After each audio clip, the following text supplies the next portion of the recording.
এক নম্বর প্রশ্ন, নামাজের মধ্যে ফোনে কল আসলে করণীয় কি?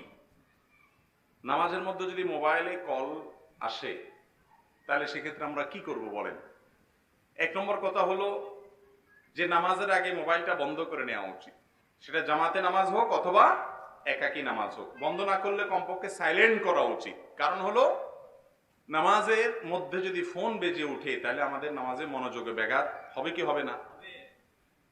আল্লাহর সঙ্গে কানেক্টেড হওয়ার আগে অন্য সবার সাথে কানেকশনটা বন্ধ করে নেওয়া উচিত, তারপর আল্লাহর সাথে কানেকশন করা উচিত। ভাই একসঙ্গে দুইটা কল ঢুকে একই ফোনে ঢুকে না, একটা কমপক্ষে আপনার পজ করে রাখতে হয় নাকি? একই সঙ্গে দুইজনের সাথে গ্রুপ কল হয়, স্কেল অবশ্য গ্রুপ কল চলে, কিন্তু এখানে তো আর গ্রুপ কল না, আল্লাহর সঙ্গে এক কথা আর একজনের সাথে আরেক কথা। তো এই জন্য মোবাইল বন্ধ বা সাইলেন্ট করে নামাজে দাঁড়ানো উচিত, এটা হলো প্রথম কথা। কোনো কারণে যদি মোবাইল বন্ধ করতে সাইলেন্ট করতে আপনি ভুলে যান আর নামাজের মধ্যে বেজে উঠে, আপনি যদি জামাতে নামাজ পড়েন তাহলে সেক্ষেত্রে আস্তে করে হাত দিয়ে পকেটে যেই বাটনটা টিপ দিলে বন্ধ হয়ে যাবে ওইটা চিল্লাচিল্লি মোবাইলের, ওইটা টিপ দিয়ে দিবেন। কথা কি বুঝাতে পারছি? অনেক লোক আছে যারা এটা করে না, পুরা মসজিদের সব মুসল্লিদের নামাজ শেষ, আছে না নাই? বাঁচতে আছে তো বাঁচতে আছে মোবাইল, উনি ধরেও না, কারণ ধরলে যদি নামাজ ভেঙে যায়, বুঝেন নাই? তো এদিকে যে পুরা সবার নামাজের মনোযোগ নষ্ট হচ্ছে এটা খবর নাই। আচ্ছা, যদি মশায় খুব ডিস্টার্ব করে, কামড়ায় কোনো জায়গায়, আপনার জলে ব্যথা হয়, তাহলে কি আপনি মশা তাড়াইতে পারবেন নাকি স্টিল দাঁড়ায় থাকতে হবে? একজন বলে স্টিল দাঁড়ায় থাকতে হবে বলে। আরে ভাই, মশা যদি কামড়ায় একটু তাড়াইতে পারবেন, সমস্যা নেই, নামাজের অসুবিধা হবে না। বরং না তাড়াইলে আপনি আল্লাহর সাথে কি কথা বলবেন, মশার সাথে কথা বলতে বলতে তো অবস্থা খারাপ হয়ে যাবে। এই জন্য মশা তাড়াইতে পারবেন, আমলে কাসির যেন না হয় সেদিক খেয়াল করবেন। আমলে কাসির মানে কি? এমন ভাবে চুলকাইলেন যে আপনি কি নামাজে আছেন না নাই দূর থেকে দেখে মানুষ বুঝতেছে না, এরকম যদি হয়, এত নড়াচড়া যদি করেন, তাহলে আমলে কাসির হবে, নামাজ ভেঙে যাবে। কথা কি বুঝাতে পারছি? কোন রকম হালকার উপরে আপনি না দিয়া দূর করে দিতে পারেন। অতএব মোবাইল যদি আসে হালকা টিপ দিয়ে বন্ধ করতে পারেন, এতে অসুবিধা হবে না। যদি কেউ এটা না করে, মসজিদে মোবাইল বাজে উঠছে, সবাই নামাজে মনোযোগে ডিস্টার্ব হয়েছে, সালাম ফেরানোর পরে মুসল্লিরা ওই বেচারার গোষ্ঠী উদ্ধার করা ছাড়া ছাড়ে না। ওই বেচারা যদি নতুন মুসল্লি হয়ে থাকে তো জীবনের তরে তওবা করে, আল্লাহ এই মসজিদে আর কোনোদিন অন্তত আসতেছি না। কারণ এত খারাপ মানুষ এখানে থাকে, এত দুর্ব্যবহার এদের। ভালো করে বলে রাখি, যারা মোবাইল ভুলে বন্ধ করে নাই, বাইজাগে উঠছে, আপনাদের সবার নামাজে ডিস্টার্ব হয়েছে, ইসলাম আমাদেরকে সবচেয়ে গুরুত্ব আরোপ করেছে যে বিষয়গুলো আমি তো আলোচনার সময় বলেছি, এগুলোর গুরুত্ব আমাদের কাছে সবচেয়ে কম। তোমাদের থেকে একটা সুন্দর আচরণ, দুরাচরণ করা, দুর্গন্ধ হয় যে আচরণ থেকে, সে আচরণ করা ইসলামে জায়েজ নাই। আপনি সুন্দর করে তাকে গায়ে হাত দিয়ে বুঝান, ভাই এই যে আপনার মোবাইলটা বাজে উঠছে, আমাদের সবার নামাজের মনোযোগ নষ্ট হয়েছে, আপনি ভবিষ্যতে খেয়াল করবেন ভাই। আপনি সুন্দর করে বুঝাই দেন, সে যদি মানুষ হয়ে থাকে ইনশাআল্লাহ সবসময় খেয়াল করবে। ঠিক না ভাই? ঠিক। নবীজির মসজিদে এক লোক পেশাব করে দিয়েছে, আপনারা শুনছেন না হাদিস? রাসূল আকরাম সাল্লাল্লাহু আলাইহি ওয়াসাল্লাম এর সাহাবীরা, আরে মসজিদে পেশাব করা ধরছে, এক কোণা বসে সে পেশাব করা ধরছে, তার হাতা গোছে সাহাবীরা ধরতে গেছে। রাসূল আকরাম সাল্লাল্লাহু আলাইহি ওয়াসাল্লাম বলেছেন, দাউহু লা তুজরিমহু, ছেড়ে দাও তাকে, করতে দাও। কারণ পেশাব যদি শুরু করে, হঠাৎ করে বন্ধ করলে অসুস্থ হয়ে যেতে পারে, সে পেশাব করতে দাও, ইনফেকশন হয়ে যেতে পারে যে হঠাৎ করে তামায় ফেরায়। নবী সাল্লাল্লাহু আলাইহি ওয়াসাল্লাম বলেন, করতে দাও, তাকে ধমক দিও না। দেখেন রাসূলের আচরণ দেখেন আর আমাদের আচরণ দেখেন আজকে। এরপরে লোকটা পেশাব শেষ করছে, পেশাব শেষ করার পরে প্রিয় নবী সাল্লাল্লাহু আলাইহি ওয়াসাল্লাম তাকে ডাকছেন, ডাকে আনি বলছেন, শোনো, এই যে মসজিদ দেখতেছো, এটা আমরা বানাইছি শুধু আল্লাহর ইবাদতের জন্য, আর পেশাবের জন্য আলাদা ঘর আছে আমরা বানাইছি, ওখানে যে পেশাব করতে হয়। লোকটা মরুভূমির, গভীর মরুভূমি থেকে আসছে, তাদের আবার পেশাবখানা পায়খানা না, যেখানে থাকে ওখানে পেশাব করে। বেদুইন মানুষ, যাযাবর, বুঝে না, কালচার বুঝে না। তাকে নবী সাল্লাল্লাহু আলাইহি ওয়াসাল্লাম সুন্দর করে বুঝিয়ে দিলেন। যখন বুঝিয়ে দিচ্ছে, তার কাছে এত ভালো লাগছে যে আমি বুঝি না এই জিনিসটা, যে আসলে যেখানে থাকে ওখানে পেশাব করে না, এটা শহর, আমি মরুভূমিতে থাকি, কালচার আমি জানি না। তো এই লোকটা আমাকে এত সুন্দর করে বুঝিয়ে দিল। আর এই যে লোকগুলা সাহাবীরা ওই যে ধমকায় মারতে গেছে, এরা আমাকে ধমক দিয়ে মারতে আসছে, এই জন্য সে হাত তুলে দোয়া শুরু করে দিছে, ইনস্ট্যান্ট নগদ দোয়া। বলতেছে, আল্লাহুম্মা আরহামনি ওয়া মুহাম্মাদা ওয়া লা তারহাম মা'ানা আহাদা। ও আল্লাহ, আমারে আর মোহাম্মদ রে মাফ করে দিও, আর এগুলো একটারও মাফ করিও না। লোকটা কিন্তু এর মধ্যে ইমান আনছে, রসুলের আচরণের কারণে কি আনছে? ইমান আনছে। এরপরে এই কথা বলতেছে, তখন রসুল আরেকটা ভুল করলো না, আল্লাহর রহমত কাউকে দিও না, এটা বলা যায়? আল্লাহর রহমত দিলে আমার সমস্যা কোথায়? এই জন্য রাসূল সাল্লাল্লাহু আলাইহি সাল্লাম দেখেন আবার তাকে কিভাবে সংশোধন করতেছে, বলতেছে ভাই আল্লাহর রহমত অনেক বড়, তোমাকে তাদেরকে দিলে যে তোমারটা কমে যাবে এমন না, অতএব এভাবে আল্লাহর রহমতকে খাটো করিও না, তাদেরকেও আল্লাহ দেখ তোমাকেও দেখ। আবার তাকে বুঝাই দিলেন। এ হলো আমার রাসূল সাল্লাল্লাহু আলাইহি সাল্লাম। আর আমাদের মসজিদে যদি কারোর মোবাইল বাজে উঠে 14 গোষ্ঠী উদ্ধার করার জন্য পুরো ইমাম থেকে মুয়াজ্জিন পর্যন্ত, মুসল্লি পর্যন্ত সবাই মিলে তার বিরুদ্ধে লেগে যায়, ঠিক না বেঠিক? মসজিদ থেকে তো আতরের গ্রাম বের হবে, আচরণ থেকে এই ময়লার দুর্গন্ধ কেন বের হবে? আল্লাহ আমাদেরকে সুন্দর আচরণকারী হওয়ার তৌফিক দান করুন। এরপরে প্রশ্ন, এই মুহূর্তে আমরা মুসলমানরা যারা বিশ্বে নির্যাতিত, অপমানিত এবং খুব কষ্টে আছি, ঈমান রক্ষা খুব কঠিন, কেন আমরা মুসলমানরা একত্রিত হতে পারছি না, যেটা ইহুদি খ্রিস্টানরা একত্রিত ঈমান ঠিক রাখার জন্য? এটা তো 2 ঘন্টার ওয়াজের বিষয় ভাই, এই সংক্ষেপে উত্তর দেওয়ার মতো বিষয় না। তো যে প্রশ্ন করেছেন আমি তার কাছে বিনীতভাবে আরজ করব যে গোটা বিশ্বের মুসলমানদেরকে ঐক্যবদ্ধ করার ক্ষমতা আপনার বা আমাদের কারোর। একটা কাজ করার ক্ষমতা আছে, তা হলো মুসলমানদের মধ্যে যেন বিভেদ তৈরি না হয়, মতপার্থক্য যেন না হয়। আমি সেই কাজটা করতে পারি কি পারি না? ডক্টর খন্দকার আব্দুল্লাহ জাহাঙ্গীর রহমাতুল্লাহ বলেছেন আমার ক্ষমতা নাই, আমার সে পাওয়ার নাই যে মুসলমানদেরকে এক ঐক্যবদ্ধ করব। তবে একটা সুযোগ আছে আমার হাতে, সেটা হলো এমনি মুসলমানদের মধ্যে আগুন লেগে রয়েছে, আমি আগুনে আবার ঘি ঢাললাম না, কেরোসিন ঢাললাম না, এই কাজটা আমি অন্তত করতে পারি। পারা যাবে কি যাবে না? কারোর বিরুদ্ধে বিষোদ্গার করবো না। এখন যে ওয়াজ মাহফিল গুলো একজন আরেকজনের, এই হুজুর অমুক হুজুরের গোষ্ঠী উদ্ধার করে, আল্লাহ তাআলা আমাদেরকে মাফ করুক, এটা আমাদেরকে নবী সাল্লাল্লাহু আলাইহি সাল্লাম শিক্ষা দেন নাই। সুন্দরের প্রচার করব, অন্য মতের মানুষের প্রতি শ্রদ্ধা রাখবো, ভালোবাসা রাখবো, সমীহ করব, কারোর বিরুদ্ধে কুৎসা রটনা করব না। আল্লাহ আমাদেরকে বোঝার তৌফিক দান করুন। কোরবানির সময় কাগজে নাম লিখে পশু জবাই কতটুকু শরীয়ত সম্মত? দেখুন, কোরবানির পশু জবাই করার পর এটা বলা সুন্নাত যে আল্লাহ এই পশুটা অমুক অমুকের পক্ষ থেকে কোরবানি, আপনি তাদের থেকে কবুল করে নেন। এটা যদি কাগজে লেখা কেউ 7 জন থাকে, 7 জনের নাম পড়ে বলে আল্লাহ কবুল করে নেন, তাতে দোষের কিচ্ছু নাই। কিন্তু জবাই করার আগে যদি ওই নামগুলা পড়ে ওই নামের পক্ষ থেকে জবাই করে, তাহলে তো শিরক হয়ে যাবে। লা তাকুলু মিম্মা লাম ইউযকার ইসমুল্লাহি আলাইহি, যেটাতে আল্লাহর নাম নেওয়া হয় নাই, ওই যে মানুষের নাম নিছে, অন্য কারো নাম নিছে, ওই পশু খাওয়া যাবে না। অবশ্য এইভাবে কেউ আমাদের দেশে জবাই এই নিয়তে করে না। অতএব নামের লিস্ট পড়লে এটাতে বড় কোনো দোষের কিচ্ছু নাই। আমরা বলতেও ভুল বলি যে 7 নামে কোরবানি। আসলে কি 7 নামে 5 নামে কোরবানি হয়? কোরবানি তো এক নামে, সেটা হলো কার নাম? আল্লাহর নাম। 7 জনের পক্ষ থেকে কোরবানি, ওটা বলতে আমরা কি করি? ভুল করি। মাদ্রাসার জায়গায় ওয়াকফ করতে হবে নাকি দান করতে হবে? ওয়াকফ এবং দানের মধ্যে পার্থক্য কি? দেখুন, মাদ্রাসার জমি ওয়াকফ করতে পারেন, দানও করতে পারেন, আবার ওয়াকফ দান কোনোটা না করে ভাড়া জায়গাতেও করতে পারেন, অসুবিধা নেই। তবে মসজিদ হতে হলে সেটা পরিপূর্ণভাবে জায়গাটা দান করে দিতে হবে। দান আর ওয়াকফ কিন্তু একই জিনিস। দান হলো বাংলা, আরবি হলো কি? ওয়াকফ। বাকি আমাদের দেশে আইনি ভাবে ওয়াকফ একটা বিশেষ টার্ম আছে, যেটা ওয়াকফ স্টেটের অধীনে আছে, এটা এক প্রকারের দান। অতএব মসজিদের জন্য অবশ্যই কি করতে হবে? দান করতে হবে। দান না করলে সেটা পূর্ণাঙ্গ মসজিদের মর্যাদা পাবে না। ভালো করে শুনে রাখেন, আমাদের দেশে রাজনৈতিক অফিস আর মসজিদ, এই জায়গাগুলো অনেক সময়, আমি সবগুলোর কথা বলতেছি না, কিছু কিছু আছে যেগুলা সরকারি বেসরকারি জমি, মানুষের জমি দখল করে, আছে না নেই? বেজাল্লা জায়গা মসজিদে একটা তুলে দেয় জায়গা দখল করার জন্য, আছে না নেই? এটা কি ইসলাম না? ইসলামের নামে প্রহসন, জায়েজ না এগুলা। অনেক শত শত মসজিদ দেখবেন এরকম হচ্ছে, মানুষ করতেছে। এই কাজ যারা করবে তারা সওয়াব পাবে না, গুনাহগার হবে। রাষ্ট্রের সম্পদ যদি দখল করে, সে তো সবচেয়ে বড় আসামি, কারণ এখানে 16 কোটি 18 কোটি মানুষের অধিকার জড়িত। ওই অধিকার নষ্ট করে সেখানে মসজিদ করলে জায়েজ হবে? হবে না, গুনাহ হবে। জি। মৃত ব্যক্তির রোজা থাকলে সন্তানরা তা পালন করতে পারবে কিনা? অনেক উলামাদের মতে মৃত ব্যক্তির তরফ থেকে রোজা রাখা যাবে। তবে কোরআনে কারিমে আল্লাহ রাব্বুল আলামিন স্পষ্ট বলেছেন, ওয়ালাল্লাযীনা ইউতিকুনাহু ফিদিয়াতু তুআমু মিসকিন, যারা রোজা রাখার সামর্থ্য রাখে না, অসুস্থতার কারণে রাখতে পারে না, মৃত্যু এসে গেছে, তাদের পক্ষ থেকে ফিদিয়া দিবে। কি দিবে? ফিদিয়া, একটা করে ফিতরার টাকা দিয়ে দিবে বা ফিতরা খাবার দিয়ে দিবে। এরপরে প্রশ্ন, প্রবাসে থাকা অবস্থায় রেস্টুরেন্টে যে পাত্রে হারাম খাবার রান্না হতো একই পাত্রে হালাল খাবার রান্না হতো, এই খাবার খাওয়া যাবে কিনা? হারাম খাবার রান্না করার পর যদি ওইটা ধুয়ে পরিষ্কার করে ওখানে ভালো খাবার রাঁধে, অসুবিধা নেই, খাওয়া যাবে। এরপর প্রশ্ন হলো, জামাত যদি মিস হয়ে যায় সেক্ষেত্রে বাসায় সালাত আদায় করা যাবে কিনা?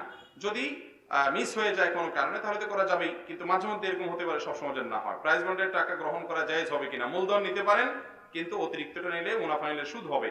কেউ যদি কাঁধের সাথে কাঁধ মিলিয়ে না দাঁড়ায় এবং অনেক ফাঁকা রাখে, সে ব্যক্তি কি জামাতের সওয়াব পাবে? পাবে, এর সাথে জামাতের সওয়াব না পাওয়ার সম্পর্ক নাই।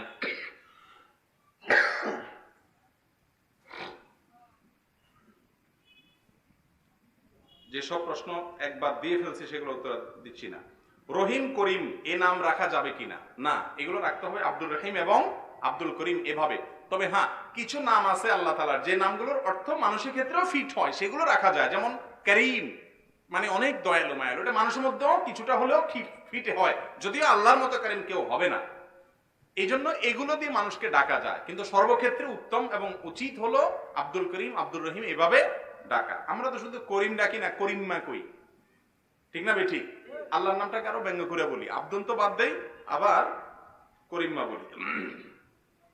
অজু ছাড়া কোরআন শরীফ পড়া যাবে কিনা? ভাই, অজু ছাড়া কোরআন শরীফ পড়া যাবে, তবে ধরা যাবে না। পড়া যাবে তবে ধরা যাবে না। ধরতে হলে কি লাগবে? অজু লাগবে। তবে মোবাইলে যদি কোনো কোরআন থাকে সফটওয়্যারে, সেটা অজু ছাড়াও ধরতে পারেন, কারণ সেখানে কি আছে? এক নম্বর কথা, এটা ধরার জিনিস না, এটা সফট কপি, এটা স্পর্শ কেউ চাইলেও করতে পারে না, এটা প্রোগ্রাম। আর দ্বিতীয়ত হলো এটার উপরে আপনার সেন্সর আছে, আপনার এটার উপরে ডিসপ্লে আছে, গ্লাস আছে, অনেক কিছু আছে। কোরআনের উপরে কাপড় বা অন্য কিছু যদি ধরা যায়, এটাও অজু ছাড়া ধরা যাবে, অসুবিধা নেই। মিলাদ কি ইসলামে জায়েজ? মিলাদ মানে জন্ম, জন্ম যদি জায়েজ না হয় তাহলে আপনারা জন্ম হয়েছেন কেমন? কিও এটা কোনো প্রশ্ন হইল? তবে হ্যাঁ, মিলাদ বলতে আমাদের দেশে প্রচলিত যে ফরম্যাটের মিলাদ, ইয়া নবী সালাম আলাইকা বলার জন্য, এটা রাসূল করিম সাল্লাল্লাহু আলাইহি ওয়াসাল্লাম শিখান নাই। উনি দুরূদ শিখাইছেন। দুরূদ পাঠ এক জিনিস আর মিলাদ আরেক জিনিস। যদিও মিলাদে দুরূদই পাঠ করা হয়, কিন্তু দুরূদটা পার্সোনালি যার যার মতো করার মতো ইবাদত। ঐক্যবদ্ধভাবে দুরূদ পাঠ করার জন্য নবীজি আমাদেরকে কি করেন না, নির্দেশ করেন নাই। প্রস্রাব করার পর পানি ব্যবহার না করে টিস্যু ব্যবহার করা হলে সহি হবে কিনা? হয়ে যাবে, যদি আপনার পেশাবের দ্বারা আপনি টিস্যু দিয়ে বন্ধ করতে পারেন, কোনো অসুবিধা নেই, হয়ে যাবে বিশুদ্ধ। তবে উত্তম হলো আপনার টিস্যু ব্যবহার করা, এরপরে পানি দিয়ে আবার ধৌত করা। এই জায়গাটা যেখানে পেশাব লেগে যায়, এগুলোকে ভালো করে পরিষ্কার না করলে সেখানে ইনফেকশন হয়, অসুস্থতা হয়। ইসলাম মানুষকে পরিচ্ছন্ন থাকতে বলছে, ঠিক না ঠিক? গত কয়েকদিন আগে আপনার এটিএন বাংলার মালিক ওই যে মাহফুজুর রহমান সাহেব এটা কথা বলছেন, খুব চমৎকার, যদিও সেটা নিয়ে ট্রল করতেছে অনেক চ্যানেল, কিন্তু কথাটা খুব ভালো লাগছে আমার কাছে। সেটা হলো, উনি বলেছেন যে ডাক্তাররা করোনায় অনেক মরছে, কিন্তু মসজিদের ইমামরা মরে নেই। কারণ সব মসজিদগুলো খোলা ছিল বাংলাদেশে, সব ইমাম মুয়াজ্জিনরা ছিল, 1% মসজিদের ইমাম মুয়াজ্জিন মারার ইতিহাস বাংলাদেশে নেই। কথা কিন্তু সত্য।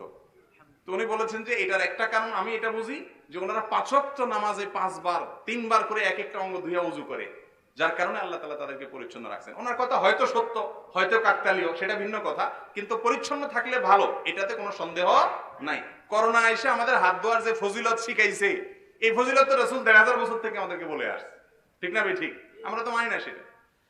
জি, ওয়াশরুমে ওযু করা যাবে কিনা? ওয়াশরুমে কমন প্যান আর আপনার কি বলে ওই যে টেপ বা বেসিন, এই দুটো যদি একই জায়গায় থাকে পাশাপাশি, তাহলে সেখানে ওযু করতে গেলে বিসমিল্লাহ বলতে হয়, সুন্নত।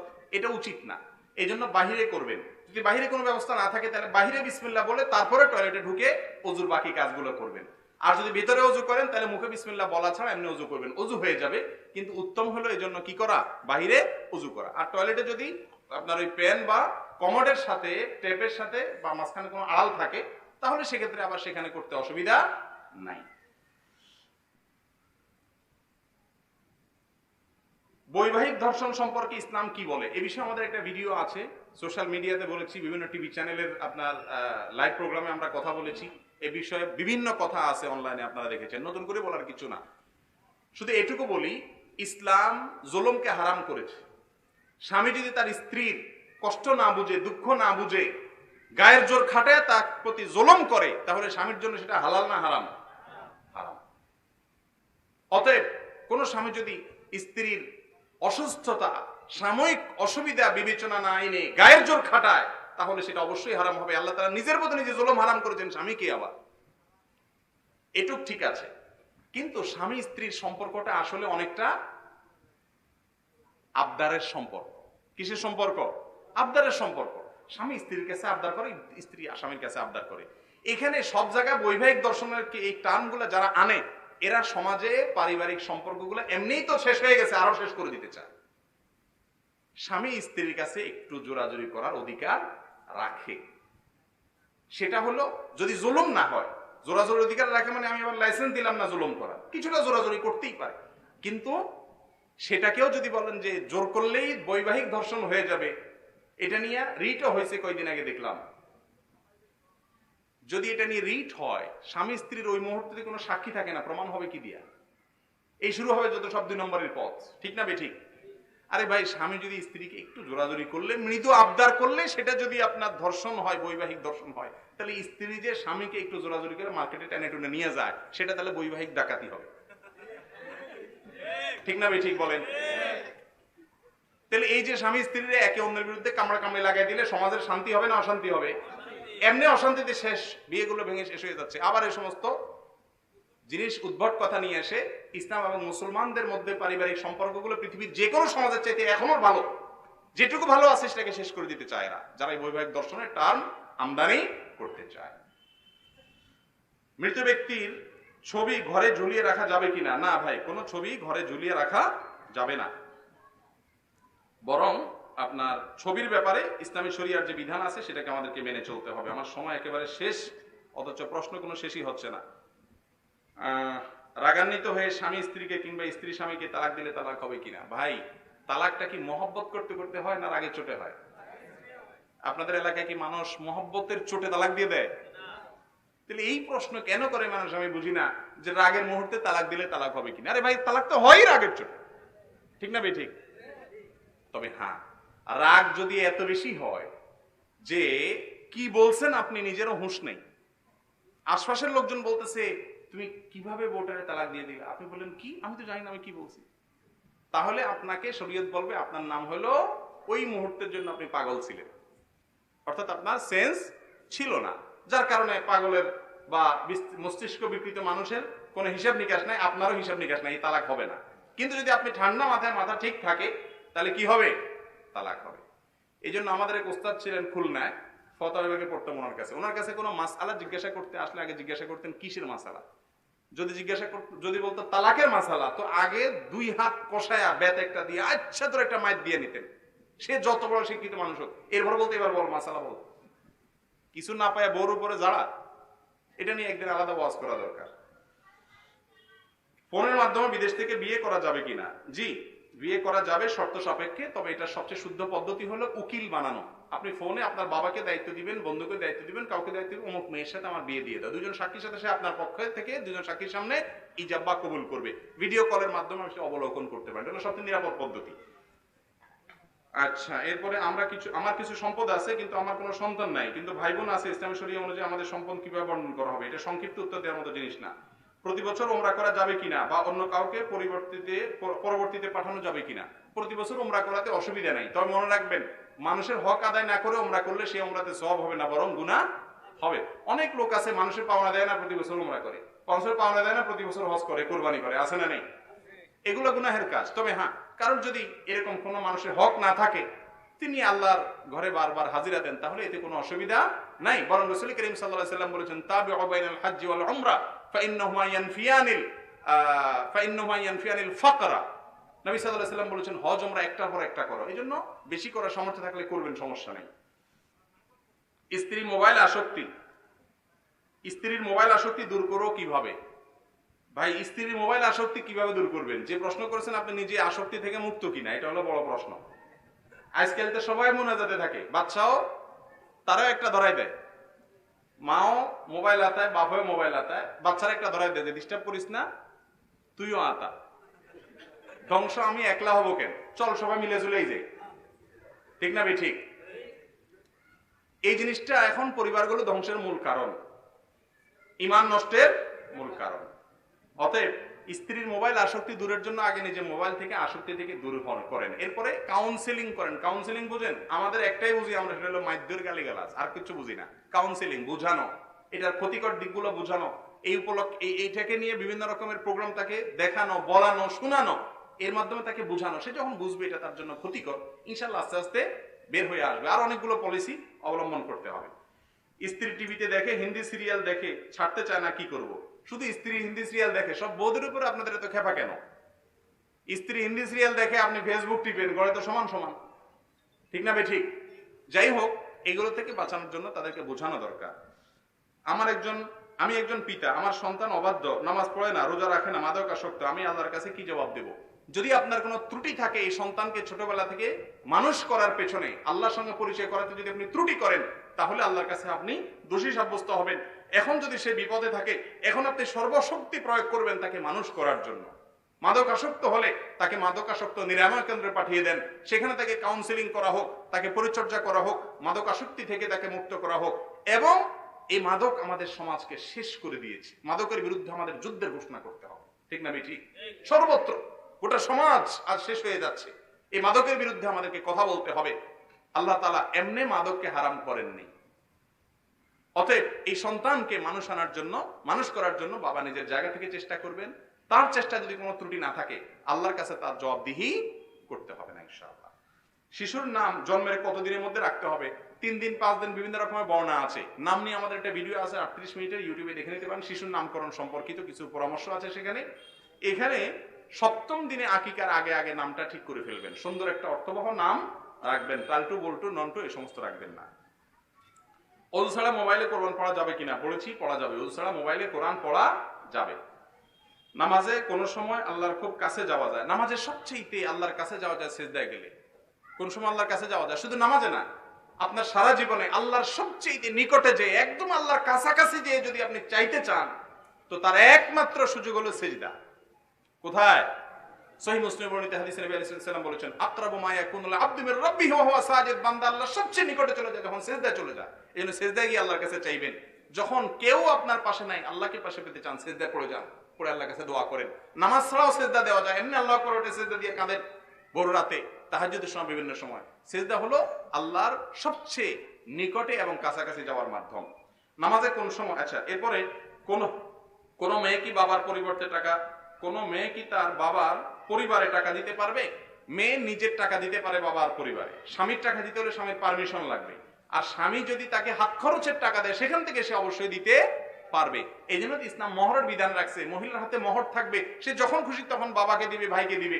এখন আমরা তো, মেয়েরাও বুঝে না, বোকা শোকা, ওই বাসর রাতেই স্বামী যখন বলে এখন তাই এত টাকা ধরছে, 10 লাখ 1 টাকা, এই যে বিদেশ যাবো ইনশাল্লাহ, কত 10 লাখ হয়ে যাবে, সবই তো তোমার, এখন কি করা যায়? তখন বউ বলে যে, আরে কি বলো, মাথা খারাপ নাকি, আমি টাকা দিয়ে কি করবো, আমার এগুলো লাগবে না, আপনি থাকলেই হবে। এরকম করে কি করে না? আল্লাহু আকবার।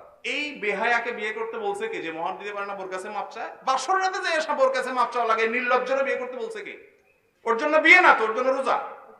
রাসূল করিম সাল্লাল্লাহু আলাইহি ওয়াসাল্লাম বলেছেন, মান ইসতাতা মিনকুমুল বাআতা ফালিয়াতাযাওয়াজ ওয়া মান লাম ইসতাতি ফাআলাইহি বিসওম। যে রোজা, বোর মহর না দেওয়ার ক্ষমতা নাই, সে রোজা রাখবে। আর বিয়েতে এত মহরনা কেন ধরবেন?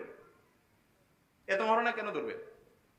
10 লাখ 1 টাকা, 50 লাখ 1 টাকা, মানুষটারে পেটে পড়া দিলে 50 টাকা বাইর হবে না, বিয়ের মহরনা ধরে 10 লাখ টাকা, ঠিক না বেঠিক? আর এগুলা সব মুরব্বীরা করে। তার হাতে একটা রুমাল দেয় এরকম বাইন্দা, এমনি করে মুখে লাগাই দেয়। এর মানে তোর কোনো কথা নাই আজকে। আর ওই ছেলে কথা বললে বিয়েই ভেঙে যায়, ঠিক না বেঠিক? আরে বাবা, আমার বিয়ে আমি কথা বলবো না মানে কে বলবে? মহরনা তো আমার দিতে হবে না, বাপের দিতে হবে। তাহলে আমি বলবো না কথা কে বলবে? আমার বিয়ের সময় আমি মহরনে ডিসকাস করেছি আলহামদুলিল্লাহ, এবং এক হাতে মুঠ করে বউরে মহরের টাকা দিয়ে দিছি। সে তো নিবেই না। আমি দেখি আমার ঘরে ফেলা রাখো, আমার ঘরে থাকতে পারবে না, হয় ব্যাংক অ্যাকাউন্টে রাখো, নাহলে তুমি তোমার হেলথে রাখো। আমাদের মহিলারা ভালো সাজে, না না এটা আমি নিতে চাই না। আর আমরাও টাউট বাটপার কম না, ওই যে মাপটা চাইয়া ফাঁক ফুক করে মাফ করে নিই। এগুলো উচিত না, এগুলো উচিত না। মহর কম ধরবেন। ইন্না আযামান নিকাহি বারাকাতান ইতাসারুহা মাউনাতান। যে বিয়েতে মহর যত কম, এটা তত বেশি বরকত পূর্ণ। টানা কয়েক জুমা আদায় না করলে কি হবে? মহর মেরে দেওয়া হয়। মুসনাদ আহমদের হাদিসে আছে, যদি 3 জুমা পরপর না থাকে, মহর মেরে দেওয়া হয় অন্তরে। বাবা মায়ের অমতে বিয়ে করলে কোর্টে তা জায়েজ কিনা? প্রাপ্তবয়স্ক ছেলে মেয়ে, হানাফি মাযহাব অনুযায়ী বিয়ে বিশুদ্ধ হয়ে যাবে, অন্যান্য মাযহাব অনুযায়ী বিয়ে বিশুদ্ধই হবে না।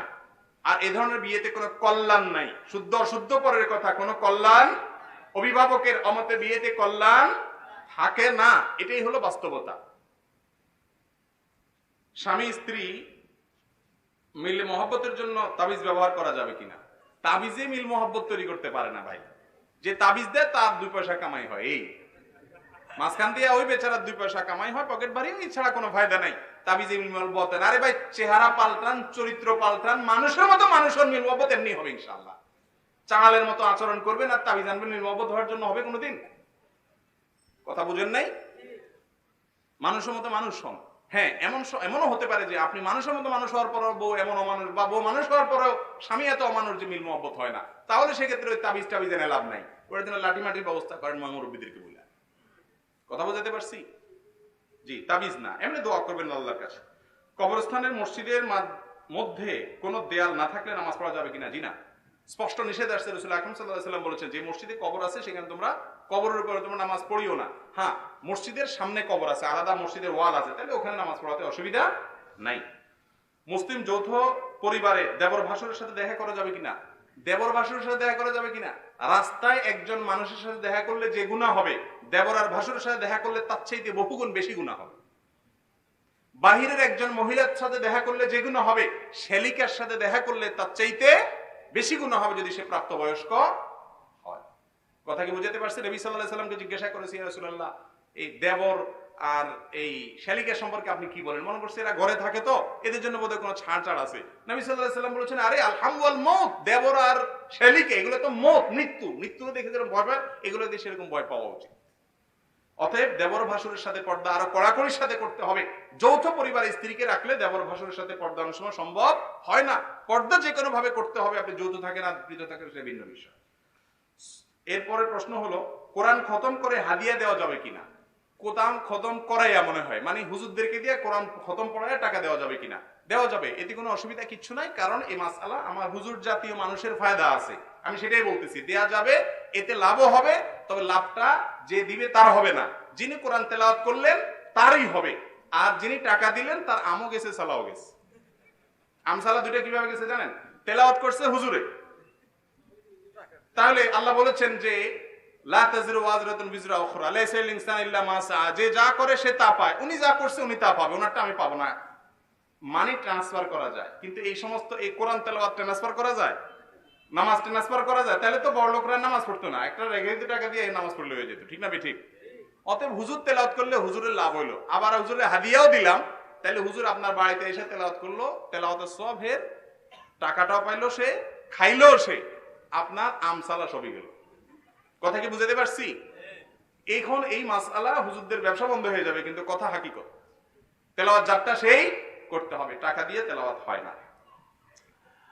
খরচের খাতে দেয়া যাবে সাধারণ পড়ালেখার যদি একান্ত জরুরি পর্যায়ের হয় এবং সেটা করার মতো তার কোনো অ্যাবিলিটি না থাকে, তাহলে সেক্ষেত্রে দেওয়া যাবে, সাধারণ অবস্থা দেওয়া যাবে না। একজন অনলাইনে প্রশ্ন করেছেন, মাদ্রাসায় হুজুররা অনেক সময় ছাত্রদেরকে হাত টিপায়, পাও টিপায়, মাথা তেল দেয়া, এগুলো জায়েজ আছে কিনা? এই প্রশ্নের উত্তরে পরিষ্কার ভাবে জানাতে চাই, সম্পূর্ণ হারাম। হুজুররা করে দেখে কি হালাল হয়ে যাবে? আমার জাতি ভাইরা করে দেখে কি আমি ছাড় দেব? ছোট ছোট বাচ্চাদেরকে দিয়ে শারীরিক খেদমত নেওয়া, হাত টিপানো, পা টিপানো, এগুলো জায়েজ নাই। এগুলো গুনাহের পথকে উন্মোচিত করে, এগুলো অসভ্যতা, এগুলো নোংরামি। ইসলামের নাম দিয়ে এগুলো কখনো জায়েজ হতে পারে না। প্রিয় নবী সাল্লাল্লাহু আলাইহি সাল্লাম কখনো তাকে কোন সাহাবী গায়ে হাত দিয়ে খেদমত করেছেন প্রমাণ করতে পারবেন না কেউ। বলেন তো আলেম ওলামারা আছে কোন হাদিসে যে নবীজির মাথা টিপে দিছে, পা টিপে দিছে, হাত টিপে দিছে, জিহাদের ময়দানে এত ক্লান্তি হয়েছে, আচ্ছা পাইছেন কোথাও আপনারা? তাহলে এগুলো কোথা থেকে আসছে? বাচ্চাদেরকে দিয়ে শারীরিক খেদমত করলে সেখান থেকে হাজারো অনাচারের পথ উন্মোচিত হয়। আর ইসলামী ফিকহের একটা মূল নীতি আছে, সাদ্দুজ যারায়ে, গুনাহের দুয়ার বন্ধ করে দিতে হয়। আল্লাহ তাআলা বলেছেন লা তাকরাবুজ জিনা, জিনার কাছেও যেও না, যেই কাজ আমাকে মন্দ কাজের দিকে নিয়ে যাবে সেই কাজও হারাম হয়ে যায়। কথা কি বুঝাতে পারছি? এইজন্য আল্লাহর ওয়াস্তে কোন মাদ্রাসার মক্তবের শিক্ষক কোন বাচ্চাকে দিয়ে শরীরের কোন খেদমত বৈধ আপনি ভালো নিয়তেও কখনো করবেন না। আল্লাহ আমাদেরকে বুঝার তৌফিক দান করুন। তবে হ্যাঁ, বাচ্চাদেরকে অন্য কোনো কাজ, যেমন কথার কথা একজন মুরব্বীর একটা পানি আগায় দেওয়ার কাজ, এগুলো তাকে শিখাবেন ভদ্রতা শেখানোর জন্য। রাসূল আকরাম সাল্লাল্লাহু আলাইহি ওয়াসাল্লামের সাহাবীরা তার খেদমত করতেন। কিরকম খেদমত? সাহেবুস সিওয়াক, সাহেবুন নালাইন, কেউ জুতা নিত, কেউ মেসওয়াক আগায়, এগুলো আছে। কিন্তু শরীর টিপি এই 2 নম্বরের খেদমত কোন সাহাবী রাসূল আকরাম সাল্লাল্লাহু আলাইহি ওয়াসাল্লাম করেছেন বলে আমার জানা, বিশেষ করে ছোট বাচ্চারা করেছেন এরকম কোনো প্রমাণ মোটেই নেই। আল্লাহ তাআলা আমাদের বোঝার তৌফিক দান করুন। প্রোগ্রাম শেষ। কোভিড-19 এর সেকেন্ড ওয়েভ চলছে। সরকার, সরকারি বেসরকারি প্রতিষ্ঠানগুলো তারা দিশেহারা। আমাদের দায়িত্ব আছে সাবধান থাকা। সাবধান থাকবেন না, আল্লাহর উপর তাওয়াক্কুল করবেন। সাবধান না থেকে তাওয়াক্কুল করলে কি সওয়াব হবে? গুরুজ হবে, গুরুজ। ইসলাম ভুল বুঝবেন না। সবাই সাবধান থাকবেন তো ইনশাআল্লাহ। তানভীর ভাই সবাইকে মাস্ক দিয়েছেন। কোন মাহফিলে এরকম আছে কিনা আমি জানি না, ব্যতিক্রমী একটা মাহফিল বাংলাদেশে সবাইকে মাস্ক বিতরণ করা হয়েছে আলহামদুলিল্লাহ। কেউ পরেছেন নাকে, কেউ জামিতে, কেউ মাথা, আর কেউ পকেটে ধুয়ে দিয়েছেন, কিন্তু উনি দিয়েছেন ঠিকই। অতএব সাবধান থাকবেন। আল্লাহ তাআলা আমাদের সবাইকে বোঝার তৌফিক দান করুন। মজলিসে দোয়া পড়ে উঠে যাই সুবহানাল্লাহি ওয়া বিহামদিহি, সুবহানাকাল্লাহুম্মা ওয়া বিহামদিকা, আশহাদু আল্লা ইলাহা ইল্লা আনতা, আস্তাগফিরুকা ওয়া আতুবু ইলাইক। তুই এটা মনে করিস না এটা দিলে তোর সাথে আমার সম্পর্ক শেষ হয়ে যাবে। তোর সাথে আমার হাজার ঝগড়া হতে পারে, তোর পাওনা আমি কিয়ামতের ময়দানে যাতে আটকা না পড়ে দিয়ে দিতে হবে। মনে রাখবেন তো ইনশাআল্লাহ।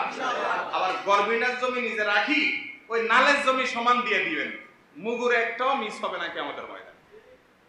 বলে তাইলে এতটুকু গরবিটা কয়জনকে দিব? আরে ভাই বুঝলাম আপনি গরবিটা নেন, মূল্য বাইর করেন। মূল্য, গরবিটার দাম কত আর নিচেরটার দাম কত, এরপরে কত ডিফারেন্স হয় সেটা ক্যাশ দিয়ে দেন। কথা কি বুঝতে পারছেন? না দিলে আখিরাতে ধরা খাবেন। ফুফুদের হক বাকি যারা একটাও আদায় করেন, একটাও না, বাচ্চা ছাড়া তো দেয় না, নিজেরাও দেয় না। ঠিক না? আমি ঠিক? এই জুলুমগুলো করবেন আখিরাতে মুক্তির জন্য। ভাইরা আমার, ইমানি মামলা, বান্দার হকের মামলা, এগুলো বড় ডেঞ্জারাস মামলা। এই মামলাগুলো থেকে মুক্তির জন্য আজকে মাহফিলে প্রতিজ্ঞা করেন। আমি করলাম, আপনারাও করেন। কাউকে কষ্ট দিব না, কারোর হক নষ্ট করব না, কারোর অধিকার নষ্ট করব না। যা করেছি সেটার জন্য আল্লাহর কাছেও লজ্জিত হব, বান্দার কাছেও রিকভার করার চেষ্টা করব। করবেন তো ইনশাআল্লাহ? আল্লাহ তাআলা আমাকে আপনাকে নিজেদেরকে জান্নাতের উপযুক্ত মানুষ হিসেবে গড়ে তোলার তৌফিক দান করুন। আমরা যদি এভাবে করতে পারি তাহলে আদালতে মামলার জট আর থাকবে? সবাই যদি চিন্তা করে আমার দ্বারা কারোর হক নষ্ট হবে না, আমারটা করুক, আমি করব না, তাহলে আর আদালতে মামলার জট, একটা সোনালী সমাজ আমরা করতে পারবো। আল্লাহ তাআলা আমাদের সবাইকে সেই তৌফিক দান করুন। হাদা ওয়া সাল্লি ওয়া সাল্লিম আলা নবিয়িনা মুহাম্মদ ওয়া আলা আলিহি ওয়া আসহাবিহি ওয়া বারাকা ওয়াসাল্লাম। দেখেন আমারে যেখানে পায় প্রশ্ন ধরায় দেয় পাবলিক। জি ভাই, হকের ব্যাপারে কথা বলা মানুষের সংখ্যা মুষ্টিমেয়, তখন সে মানুষগুলো জালিমের রোষানলে করতে হয়। এমন অবস্থায় মানুষের হকের ব্যাপারে বলা সেই মানুষটির করণীয় কি? মানুষের হকের ব্যাপারে দেখুন, রাসূল করিম সাল্লাল্লাহু আলাইহি ওয়াসাল্লাম বলেছেন, উনসুর আখাকা যালিমান আও মাজলুমা। তোমার মুসলিম ভাইকে তুমি সাহায্য করো, সে জালিম হলেও সাহায্য করো, মাজলুম হলেও সাহায্য করো। জালিম হলেও সাহায্য, মাজলুম হলেও সাহায্য। কেমনি কি? মাজলুম হলে সাহায্য তো বুঝলাম, মাজলুমকে জুলুম থেকে বাঁচাইলাম, জালিমরে আবার সাহায্য কেমনি করব? নবী সাল্লাল্লাহু আলাইহি ওয়াসাল্লাম ব্যাখ্যা করেছেন, জালিমকে সাহায্য হলো তার হাতটাকে ধরো, জুলুম করতে দিও না যদি তোমার ক্ষমতা থাকে। আর যদি তোমার সুযোগ না থাকে তাহলে অন্তত কথা দিয়ে হলো তাকে তার জুলুম থেকে নিবৃত্ত করো। এটা তার প্রতি সাহায্য হলো, কারণ জালিমে জুলুম করলে সে ফেঁসে যাবে, তাকে আখিরাতে ফাঁসা থেকে বাঁচায় দাও। এজন্য সাধ্য অনুযায়ী করতে হবে। কেউ যদি না পারেন, সাধ্য না থাকে, তাহলে আল্লাহর কাছে তার জন্য জবাবদিহি নাই। মুখে অন্তত বলবেন, সেটাও না পারলে কমপক্ষে অন্তর দ্বারা ঘৃণা করবেন।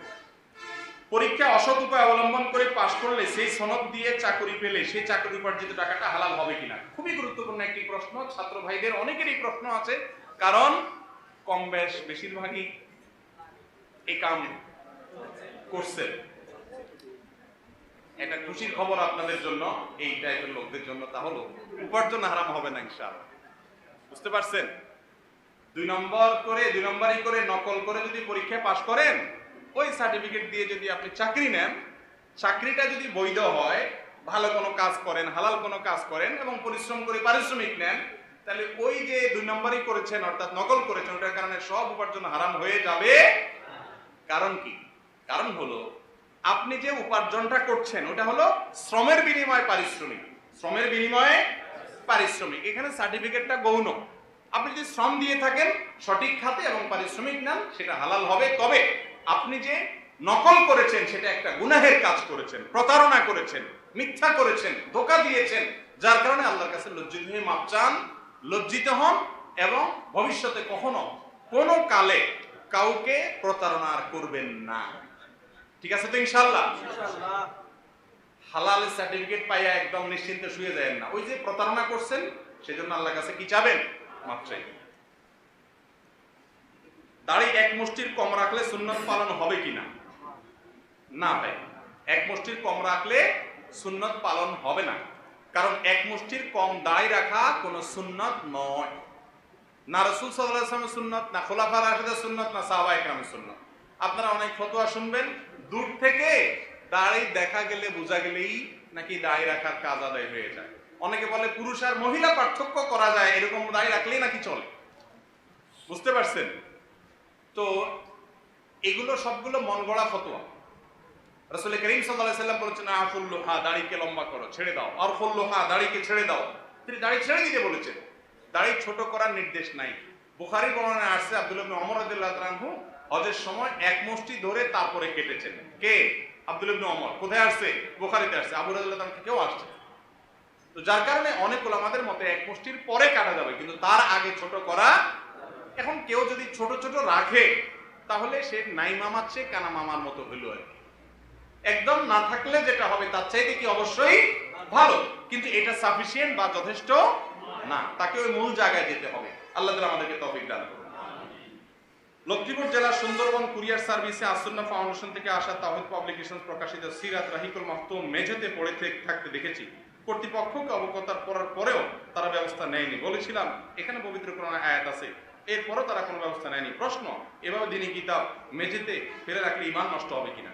ভাই, ঈমান নষ্ট হবে না, ঈমান নষ্ট হবে না। কারণ সে তো আর জানে না এখানে কি আছে না আছে। এক। দুই নম্বর হলো যে তাদের যে সীমাবদ্ধতা আছে, হাজার হাজার পার্সেল আসে, তাদের জন্য কষ্ট হয়ে যায়, রাখার কোনো জায়গা নাই। এটা যদি এজন্য হয়তো যে সে এটার প্রতি অসম্মান করে রাখছে, কোরআনের প্রতি জিদ করে সে রাখছে, তারা অবশ্যই কাফের হয়ে যাবে। কিন্তু এরকম সচরাচর কেউ করে না। কিন্তু তারপরেও তারা যেটা করতেছে এটা ভুল। বিশেষ করে যখন তারা দেখবে একটা ইসলামিক বই, অবশ্যই কোরআনের আয়াত আছে, সেটা তারা সম্মানজনকভাবে রাখা উচিত। আমাদেরকে অনেকে দোষ দেন, আপনারা দেখেন না কেন? ভাই, আমাদের 40,000 পার্সেল, 40,000, পাগল হয়ে যেতেছে আমরা এমনিতেই। সেখানে সুন্দরবন কুরিয়ার সার্ভিসে প্রত্যেকটা শাখা যায় যে পাড়া দেওয়া কি সম্ভব? আমাদের সম্ভব অনিচ্ছাকৃত ভাবে। তবে একটা কথা বলি, আব্দুল্লাহ জাহাঙ্গীর রহমাল্লাহ বলতেন, আমরা সবাই মানুষকে নিয়ে যা চিন্তা করি, নিজের নিয়ে যদি এতটা চিন্তা করতাম তাহলে দুনিয়া সব ফেরেশতা এমনি হয়ে যেত। ঠিক না? ঠিক। আপনি খেয়াল করেন যত প্রশ্ন আসতেছে এই বেশিরভাগ মানুষকে নিয়ে। সুন্দরবন কুরিয়ার সার্ভিস, মনে কষ্ট নিয়েন না, প্রশ্নটা দরকারি, কিন্তু নিজেদেরকে নিয়ে আমরা খুব বেশি ভাবি না। অনিচ্ছাকৃত ভাবে কোনো কথার দ্বারায় শিরক হয়ে গেলে করণীয় কি? আলহামদুলিল্লাহ, অনিচ্ছাকৃত ভুল মাফ। রুফি আল কলম আন সালাস, নবী সাল্লাল্লাহু আলাইহি ওয়াসাল্লাম বলেছেন 3 ব্যক্তি থেকে কলম উঠায় নেওয়া হয়, তাদের কোনো দোষ লেখা হয় না। তার ভিতরে আনিন নাসি, যে ব্যক্তি ভুলে গেছে, ভুলে কিছু হয়ে গেলে সেটার জন্য আল্লাহর কাছে পাকড়াও হয় না। আরে ভুলে তো রোজা থেকে খাইলেও কি পাকড়াও হয় না। যাই হোক, তো এই জন্য এটার জন্য কোনো গুনাহ হবে না। কোনো দম্পতি যদি সন্তান দত্তক নেন, তাহলে মেডিসিনের মাধ্যমে আসা বুকের দুধ পান করালে তাহলে ওই সন্তানের সাথে বাবা মার দুজনে দেখা করা জায়েজ হবে কিনা? যদি দুধ পালনের যে সময়সীমা 2 বছর, ইমাম আবু হানিফা রাহমাতুল্লাহির মতো 2 বছর, এবং এটাই শক্তিশালী মত, এই সময়ের ভেতরে যদি দুধ পান করানো যায়, সে দুধটা যদি মেডিসিনের মাধ্যমেও মায়ের বুকে আসে, তাতেও দুধের সম্পর্ক প্রমাণিত হবে। কিন্তু যদি বড় হয়ে যায় তাহলে সেক্ষেত্রে আপনি দুধ পান করালে কি হবে না? রাদাত বা দুধের সম্পর্ক সাবেক হবে না। 4 রাকাত ও 3 রাকাত ফরজ সালাতে যদি হয়, যদি দ্বিতীয় রাকাতে তাশাহুদ এবং দুরুদ ও দোয়া মাসুরা পড়ে ফেলি, তাহলে কি করব? দেখুন, এরকম ক্ষেত্রে ইমাম আবু হানিফা রাহমাতুল্লাহ মতে সিজদা সহু করবেন, কারণ আপনি রাসূল করিম সাল্লাল্লাহু আলাইহি সাল্লামের দুরুদটা আপনি মনোযোগের সাথে পড়া উচিত। আপনি এইভাবে কেন করলেন? আর তাছাড়া প্রথম বৈঠকে খুব দ্রুত উঠে যাওয়ার জন্য হাদিসে নির্দেশ আছে, দেরি করা উচিত না। তো আপনি বসে বসে দুরুদ পড়তেছেন, দোয়া মাসুরা পড়তেছেন, অনেক বেশি লম্বা করে ফেলেছেন, এইজন্য তিনি এটাকে সিজদা সাহু ওয়াজিব হওয়ার কারণ বলেন। যদিও মিডল ইস্টে ওলামা ইকরাম, সৌদি আরব ওলামা ইকরামের ফতোয়া ক্ষেত্রে ভিন্ন। ওনারা বলেন যে সিজদা সাহু লাগবে না, এমনি নামাজ হয়ে যায়। কথা বুঝতে পারছি? নামাজের ভেতর একই রাকাতে কোন সূরার প্রথম কয়েক আয়াত তেলাওয়াতের করে মধ্যখান দিয়ে কয়েক আয়াত ভুলে বাদ দিয়ে পরবর্তী আয়াতগুলোতে তেলাওয়াত করলে নামাজে কোনো সমস্যা হবে কিনা? কোনো সমস্যা হবে না ইনশাআল্লাহ, যদি বড় কোনো অর্থের পরিবর্তন না হয়। আব্দুল কাদের জিলানী রহমতুল্লাহ আলাইহি গাউসুল আজম বলা কি সঠিক, একটু আলোচনা করে বুঝিয়ে দিবেন। দেখুন, গাউসুল আজম মানে হলো বড় সাহায্যকারী, এটা একমাত্র আল্লাহ তাআলা। আব্দুল কাদের জিলানী রহমতুল্লাহ আলাইহি বড় সাহায্যকারী তো দূরের কথা, মৃত্যুর পরে তিনি ছোট সাহায্যকারীও নন। তার প্রতি পূর্ণ শ্রদ্ধা আমাদের আছে, পূর্ণ ভালোবাসা আমাদের আছে। আমরা আশা করি, আমরা ধারণা রাখি তিনি আল্লাহর প্রিয় বান্দা ছিলেন, নেক আমলকারী মানুষ ছিলেন, কিন্তু তাই বলে তিনি আমাদের কোনো উপকার করার ক্ষমতা রাখেন না। অতএব তাকে যদি গাউসুল আজম বলা হয়, এটা সরাসরি শিরক। আর যে শিরক হলো কোন টাইপের মামলা বলেছিলাম? ওই যে জামিনের অযোগ্য যে মামলা আখিরাতে, সেই মামলাকে। সাবধান। পবিত্র কোরআনের সূরা নূরের 26 নম্বর আয়াতে আল্লাহ বলেছেন ব্যভিচারী পুরুষের জন্য ব্যভিচারী মহিলা। এই বিষয়টি একটু বুঝে বলবেন। না, এটা চূড়ান্ত না। এই তরজমা আপনি কোথায় পেয়েছেন? আল খাবিসাতু লিল খাবিসিনা ওয়াল খাবিসুনা লিল খাবিসাত, আত তাইয়িবাতু লিত তাইয়িবিনা ওয়াত তাইয়িবুনা লিত তাইয়িবাত। এই আয়াতের তাফসীর দুই রকম আছে প্রসিদ্ধ। তার ভিতরে একটার কথা আপনি বলেছেন যে ব্যভিচারী পুরুষের সাথে ব্যভিচারী নারী, ব্যভিচারী নারীর সাথে ব্যভিচারী পুরুষ। তার মানে একজন পুরুষের এটা জরুরি না যে কেউ ব্যভিচারী হলে তার বউ ব্যভিচারী হবে। তাহলে একটা পুরুষ জীবনে কখনো ব্যভিচার করছে, সে সারা জীবন বউরে মনে করবে আল্লাহ তুমিও তাহলে এই গুরু ফেললো। ঠিক না বেঠিক? দাম্পত্য জীবনে শান্তি হবে না অশান্তি হবে? অথচ অনেক ভালো মানুষের ঘরে অনেক কুলাঙ্গার আসেন না, আসেন না? এমনও হতে পারে আপনি খারাপ, আপনার বউটা ফেরেশতার মতো ভালো হতে পারে। অতএব কোরআনের আয়াত দ্বারা আল্লাহ এটা বুঝেন নাই, খবরদার এই আয়াত দিয়ে বউরে সন্দেহ করেন না। বউরা যারা জেনাকারী তারা স্বামীরে সন্দেহ করেন না। এই আয়াতে আল্লাহ রাব্বুল আলামিন কি বুঝিয়েছেন? একটা ব্যাখ্যা হলো যে সচরাচর বা উচিত হলো এই যদি ধরা পড়ে তাহলে জেনাকারীর সাথে জেনাকারীর বিয়ে হওয়া উচিত, ভালো মানুষের বিয়ে করার উপযুক্ত না হয়। এটা হলো কথা। বাস্তবে এরকম ঘটে তা না, আল্লাহ তাআলা বিধান বলতে চাচ্ছেন, এটা একটা ব্যাখ্যা। আরেকটা ব্যাখ্যা হলো ভালো কথা যে বলে তার জন্য ভালো কথা, মন্দ কথা যে এখানে ব্যভিচারের কোনো কথাই নেই। এটা একটা বড় শক্তিশালী ব্যাখ্যা যে যে ভালো কথা বলবে তার ভালো কথা প্রাপ্য হবে, যে মন্দ কথা বলবে তার মন্দ কথা প্রাপ্য হবে। এটা হলো আয়াতের একটা ব্যাখ্যা। জি, ফরজ নামাজের পর তাসবিহ এবং দোয়া সমূহ ইমামের নেতৃত্বে যৌথভাবে মৃদু আওয়াজে পড়া যাবে কিনা? রাসূল কারীম সাল্লাল্লাহু আলাইহি সাল্লাম একা পড়তেন, সাহাবীরা পড়তেন, মিলে গেল, যৌথ হয়ে গেল, কিন্তু সিস্টেম করে পড়া উচিত না। এটা হাদিস দ্বারা প্রমাণিত না। ইবাদত আমরা সেভাবে করব যেভাবে রাসূল করেছেন। তবে হ্যাঁ, ইমাম সাহেব মুসল্লিদেরকে শেখানোর উদ্দেশ্যে, মুখস্থ করানোর উদ্দেশ্যে সাথে অবশ্যই পড়াইতে পারেন, কিন্তু এটা নিয়মিত করা উচিত না।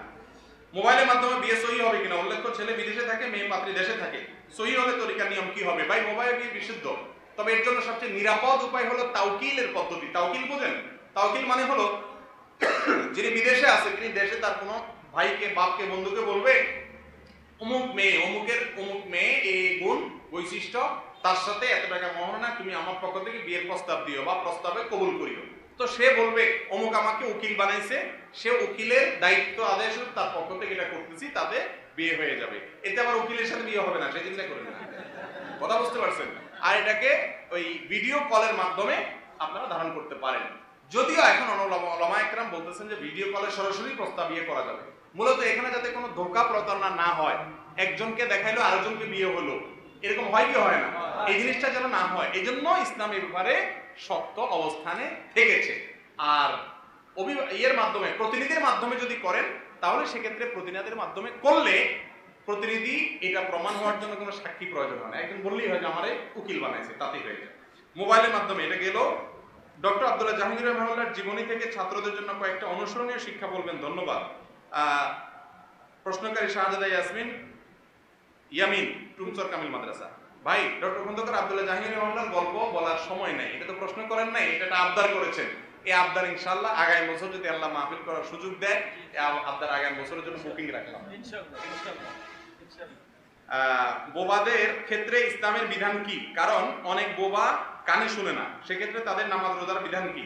লা ইউকাল্লিফুল্লাহু নাফসান ইল্লা উসআহা, কারো সাধ্যের বাইরে কিছু আল্লাহ তাআলা তাকে নির্দেশ। বোবা কথা বলতে পারে না, সে নামাজ রোজার হাইয়াতগুলো, রুকু সিজদা সব করবে। যদি সে কোরআন তেলাওয়াত মনে মনে করার সুযোগ পায়, করতে পারে, মনে মনে উচ্চারণ করতে না পারে, তো সেটা করবে। আর যদি সে সেটাও না পারে, তাহলে সেক্ষেত্রে নামাজের যে কিগুলো আছে, রোকনগুলো আছে, সেগুলো সে পালন করলে তার নামাজ হয়ে যাবে।